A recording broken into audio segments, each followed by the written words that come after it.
계속해서 우리가 마태복음 18장 말씀을 나누고 있습니다. 지난주에는 마태복음 18장을 통해서 예수님께서 우리가 어린아이와 같이 낮아져야 된다라는 말씀을 함께 나누었습니다. 특별히 제자들 간에 누가 더 높으냐에 대한 다툼 앞에서 예수님은 너희가 생각하는 것과 다른 새로운 기준, 곧 어린아이 같이 돼야 된다라는 말을 통해서 그 제자들에게 어떠한 모습이 참된 제자인지를 보여주셨습니다. 어떻게 한 주간 예수님의 명령대로 어린아이처럼 겸손한 모습으로 잘 사셨습니까? 제가 보니까 여러분 얼굴이 한 3살씩은 젊어지신 것 같습니다. 아니신가요? 너무 좁은가요? 3살, 10살은 젊어지신 것 같습니다. 더 좋아하시네요. 네.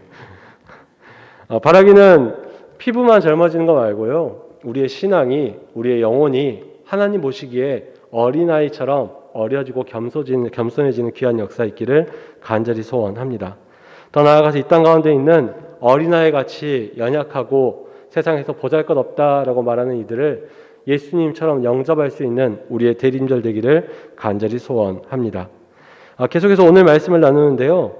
이제 지난 시간 예수님이 어린아이를 가운데 세우시고 말씀하신 것처럼 계속해서 그 어린아이, 작은 자에 대한 이야기를 예수님께서 하시는 것을 볼 수가 있습니다.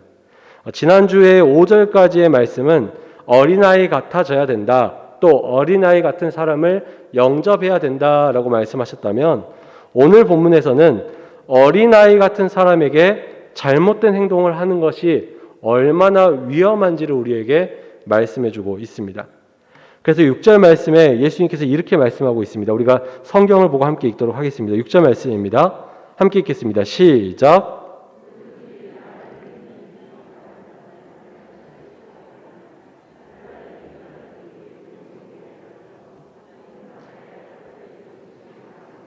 아멘. 예수님이 지금 나를 믿는 이 작은 자라고 말하고 있습니다. 곧 예수님을 믿는 자 중에 어린아이처럼 겸손한 모습으로 살아가는 그 사람, 그 성도, 그 제자를 의미하고 있는 것입니다. 그리고 그러한 제자를 실족하게 하면 안 된다라는 것이죠. 누가 예수님의 제자를 실족하게 할 수 있을까요? 그렇게 겸손하고 그렇게 자기 부인을 하고 그렇게 예수님의 명령을 따르는 그런 제자를 누가 실족시킬 수 있을까요? 유대인들이 실족을 시킬까요? 아니면 로마 사람들이 실족을 시킬까요? 지금 예수님께서 이 실족시키지 말라라는 이야기를 유대인들이나 로마인들에게 하고 있는 게 아닙니다. 지난주의 상황에서 바로 이어지는 상황이거든요. 무슨 말이냐면 제자들에게 하고 있는 이야기입니다. 제자들한테 뭐라고 이야기하는 거냐면 제자들아, 제자를 실족하게 하지 말아라. 지금 이 상황으로 이야기하면요, 성도님, 다른 성도님 실족하게 하지 마십시오 라는 이야기를 예수님께서 하고 있는 것입니다. 예수님께서 새로운 사람들, 예수님을 믿지 않는 사람들, 예수 믿는 제자를 핍박하는 사람들한테 하는 이야기가 아니고요, 그들이 제자를 실족시킬 거고 그렇게 하지 말아라 라는 이야기를 하는 게 아니라 예수 믿는 너희끼리 지낼 때 너희들 간에 실족시키지 말라라는 것입니다. 제자들의 모습을 보면서 서로 다투고 서로 시기하고 서로 잘남을 내뽐내는 그 제자들을 보면서 그러한 모습이 곧 다른 제자를 실족시킬 수 있기 때문에 예수님은 겸손에 이어서 제자들에게 그러한 겸손하게 살아가는 제자를 실족시키지 말라라고 분명하게 명령하고 있는 것입니다.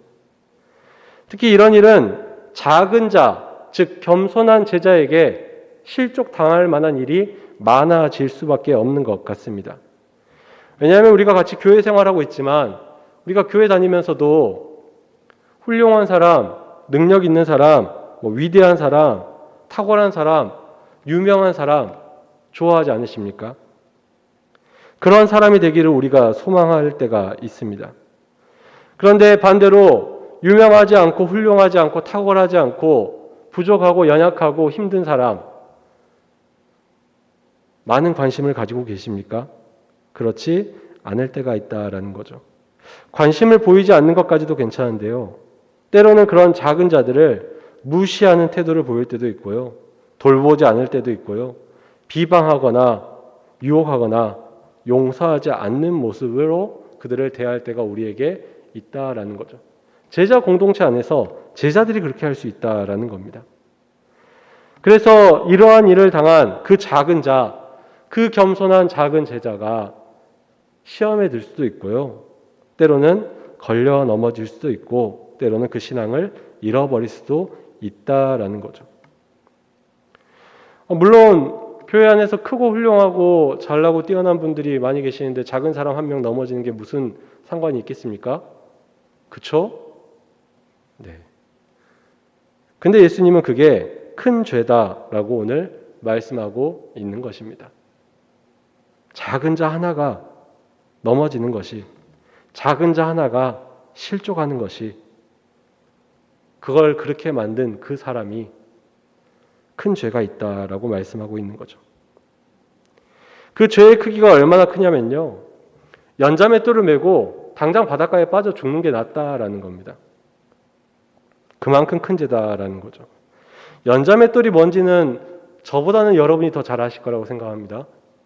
사람이 돌릴 수 있는 맷돌이 아니라 소나 이런 짐승을 통해서 돌리는 맷돌, 이 연자맷돌. 그 맷돌을 목에 메고 바다에 빠지면 어떻게 될까요? 저는 사람이 쓰는 맷돌도 메고 수영을 못할 것 같은데요. 연자맷돌을 메고 바다에 빠지면 순식간에 물속에 빠지겠죠. 끝도 없이 빠질 겁니다. 그리고 바로 죽게 되겠죠. 신속하고 확실하게 죽는 방법, 연자맷돌을 메고 물에 빠지는 것. 근데 작은 자를 실족하게 할 거면 차라리 그렇게 죽는 게 낫다라고 지금 예수님이 말씀하고 있는 것입니다. 예수님이 왜 가서 죽는 게 낫다라고 말씀하실까라는 걸 곰곰이 생각해 봤습니다. 왜 그렇게 죽는 게 낫다라고 이야기하실까요? 그렇게 죽으면요, 혼자 죽거든요. 근데 그 사람이 안 죽고 계속 제자 공동체 안에 있으면서, 신앙 공동체 안에 있으면서 작은 자들을 한 사람만 아니라 두 사람, 세 사람 실족하게 하고 신앙을 잃게 하면 한 사람만 죽는 게 아니고요, 여러 사람이 죽거든요. 나 때문에 내가 속한 공동체가 죽을 수 있다라는 겁니다. 사교 모임이 아니잖아요. 나 때문에 믿음으로 모인 이 신앙 공동체가, 이 교회가 다 죽을 수도 있기 때문에 차라리 혼자 가장 빨리 죽을 수 있는 방법, 연자맷돌 메고 바다에 들어가라 라고 예수님께서 말씀하고 있다라는 것입니다.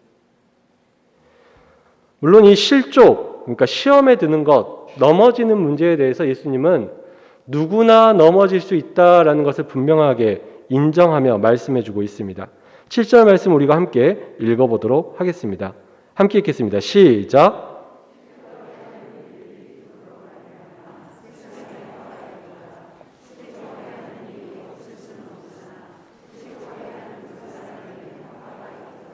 아멘.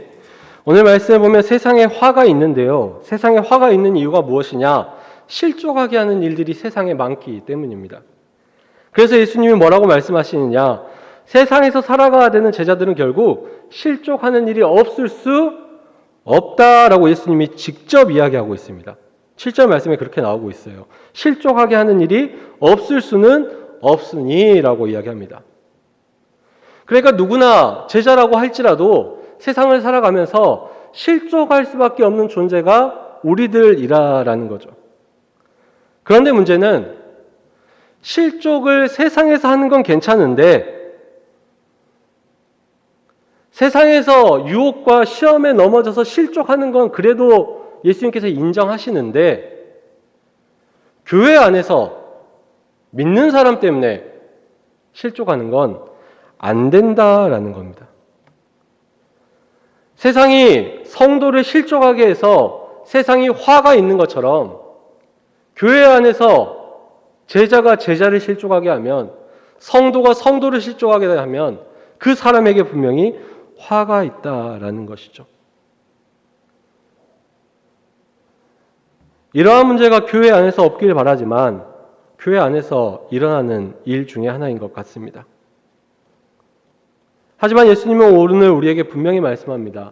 신앙 공동체 안에서는 실족하는 일이 없어야 한다라는 것입니다.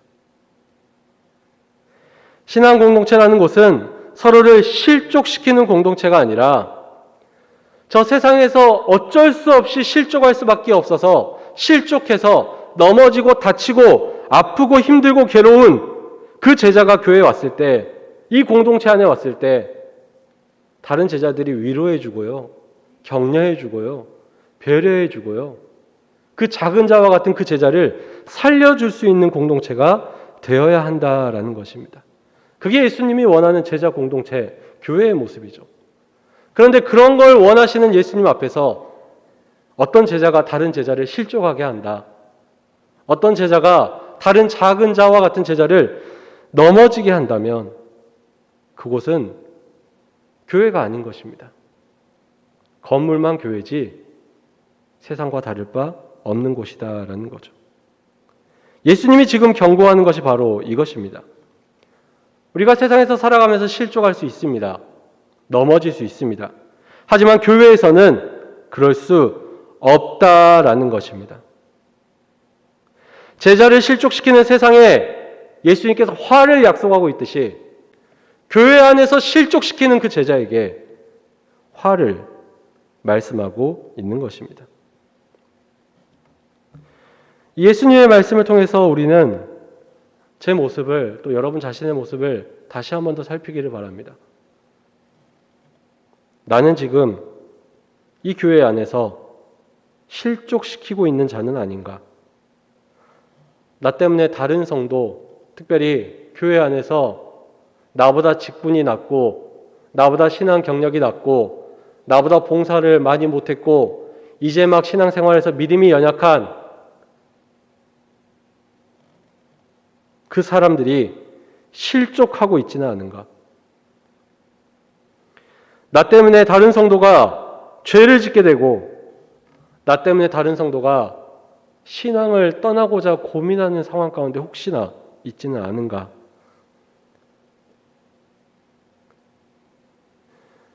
지금 이야기를 나누는 가운데 혹시 나 때문에 실족한 것 같은 누군가가 떠오른다면 바라기는 꼭 오늘 회개할 수 있는 저와 여러분 되기를 소원합니다. 달라질 수 있는 저와 여러분 되기를 소원합니다. 그래서 예수님께서 말씀하신 그 화가 임할 대상이 되는 것이 아니라 이제는 실족시키지 않고 위로하고 격려하고 배려해서 이 교회 안에서 작은 자와 같은 이들이 다시 소망을 얻고 일어나게 만드는 일에 동참할 수 있는 우리 모두가 되기를 간절히 소원합니다. 그리고 더 나아가서 예수님은요, 다른 제자가 다른 제자를 실족하게 하는 일뿐만 아니라 또 다른 실족의 이야기가 있다라는 겁니다. 그게 뭐냐면요, 내 자신을 스스로 실족하게 하는 경우도 있다라는 것이죠. 내 자신이 내 자신을 실족하게 할 수 있다라는 겁니다. 8절과 9절 말씀인데요, 우리가 함께 읽도록 하겠습니다. 함께 읽겠습니다. 시작.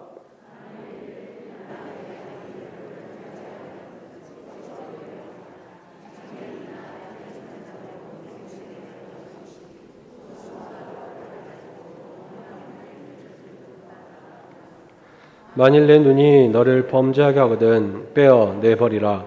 한 눈으로 영생에 들어가는 것이 두 눈을 가지고 지옥불에 던져지는 것보다 나으니라. 아멘. 우리가 제자답게 살아가고자 하는 가운데서도 우리를 실족하고 범죄하게 하는 것들이 있다는 것입니다.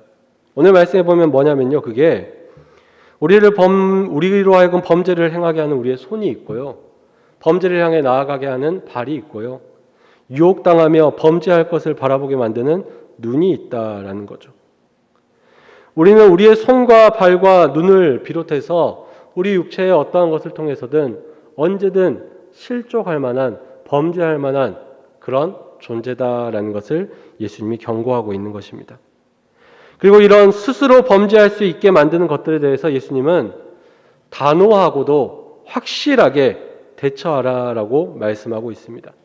오늘 말씀에 보면 이런 범죄하게 하는 것들을 어떻게 하라고 말씀하시죠? 찍어 내버리라, 빼어 내버리라 라고 말하고 있습니다.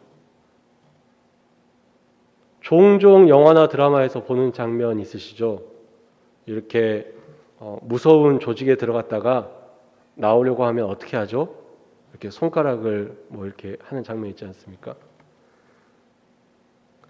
그렇게 하듯이 손을 찍어 발을 찍어 내버려라.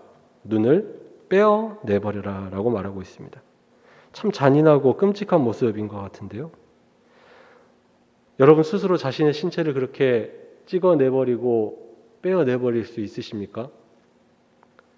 저는 이게 가능할까 싶은 마음이 사실 있습니다.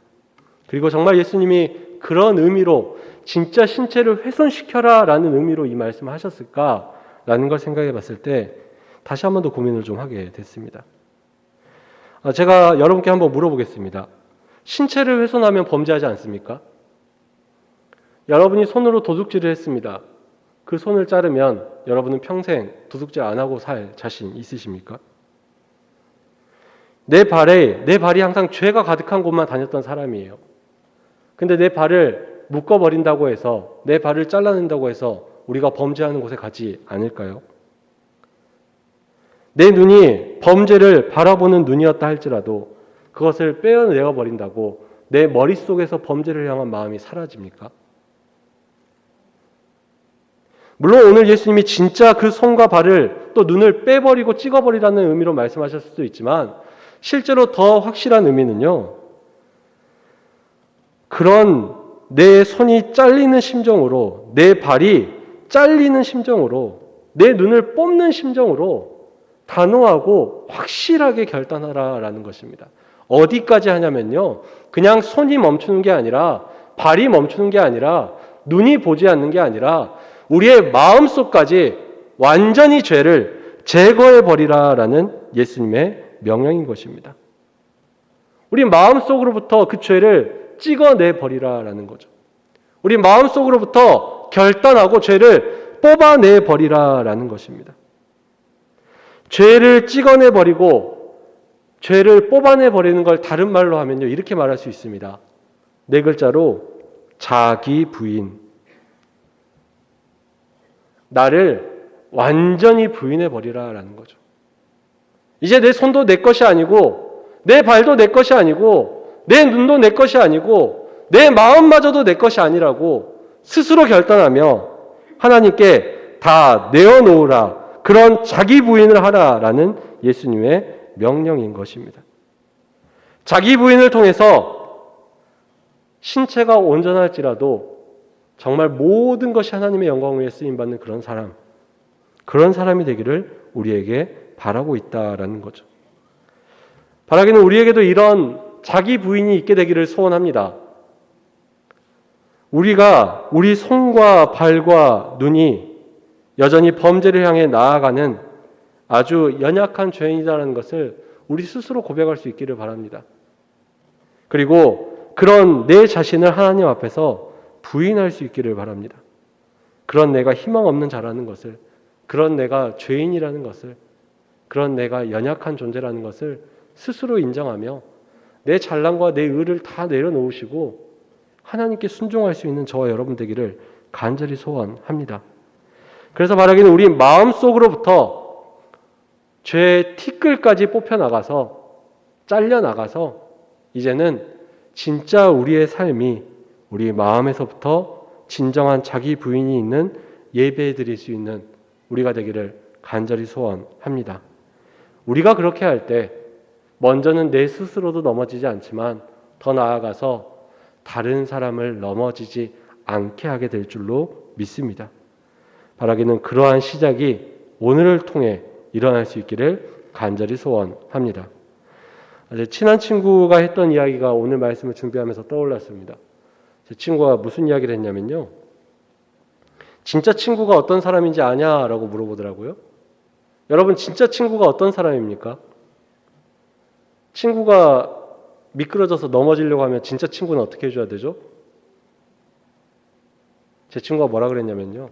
진짜 친한 친구는 친구가 넘어지려고 하면 밀어버리고 친구가 물에 빠지려고 하면 밀어버리고 그게 진짜 친구다라고 친구가 이야기하더라고요. 근데 생각해보면 세상에서 참 그런 것 같습니다. 우리가 친할수록 짓궂은 장난도 많이 치고요. 또 좀 어떻게 보면 남들이 봤을 때 과한 장난을 칠 때가 있지 않습니까? 근데 또 그게 서로 이해가 되고 용납이 되는 게 진짜 친한 친구 사이이기도 한데요. 근데 그거는 세상의 친구 관계에서만 적용이 되는 겁니다. 교회 안에서는 아니다라는 거죠. 자칫 교회 안에서 그런 행동을 했다가 우리는 오늘 말씀에 나왔던 그런 큰 죄인이 될 수도 있습니다. 다른 성도를 시험에 들게 만드는 내 손과 내 발과 내 눈이 있습니까? 다른 성도를 작은 자라고 업신여기고 무시하고 배려하지 않고 실족하게 만드는 우리의 모습이 있습니까?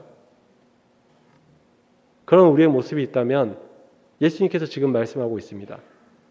연자 맷돌 메고 바다에 빠져버려라. 손도 발도 눈도 찢고 빼내버려라. 근데 사실 이 말씀이요, 우리에게 야, 너 죽을 거면 진짜 가서 혼자 죽어. 너 진짜 손발 눈 없이 살아. 라는 말씀은 아닙니다. 말씀했던 것처럼 연자 맷돌 메고 죽듯이 자기 자신을 죽이기를 바라고요. 나를 죄악으로 이끄는 손과 발과 눈을 제거하듯이 우리 마음속으로부터 모든 것을 빼어 찍어내 버리라라는 말씀인 것입니다. 죽으라는 말이 아니고요. 이렇게라도 해서 살아남으라라는 주님의 말씀인 것입니다. 자기 부인을 통해서 우리가 끝까지 제자로 살아남기를 원하시는 예수님의 간절한 명령인 줄로 믿습니다. 그리고 우리가 그렇게 살아남아야 하지만 이 땅 가운데서 새로운 존재로 남아있을 수 있게 됩니다. 오늘 본문에서 예수님이 말씀하실 때 실족하게 하다, 범죄하게 하다라는 말이 있는데요. 사실 이 두 말은 원어상 거의 같은 단어입니다. 그리고 그 단어 의미가 무엇이냐면요. 걸림돌을 놓다라는 뜻을 가지고 있습니다. 즉 다른 제자를 실족하게 한다라는 말은 다른 제자 앞에 걸림돌을 갖다 놓는다. 내 자신의 손과 발과 눈이 나의 앞에 걸림돌을 갖다 놓는다. 이런 말인 거죠. 그래서 말하기는 오늘 말씀을 들은 우리는 우리 자신과 다른 성도에 걸림돌 되지 마시기를 바랍니다. 그리고 더 나아가서 여러분의 손과 발과 눈이 또 여러분의 삶이 다른 사람들의, 다른 성도들의 디딤돌 되기를 간절히 소원합니다. 그런 교회가 된다면 우리 금호교회는요, 성도가 신앙생활하는 동안 넘어지고 다치고 깨지고 그런 교회가 아니라 하나님을 향해서 여러 디딤돌을 딛고 쭉쭉쭉 신앙으로 올라갈 수 있는 그런 아름다운 교회 될 줄로 믿습니다. 그런 아름다운 교회를 만드는 일에 함께 해주시기를 간절히 소원합니다.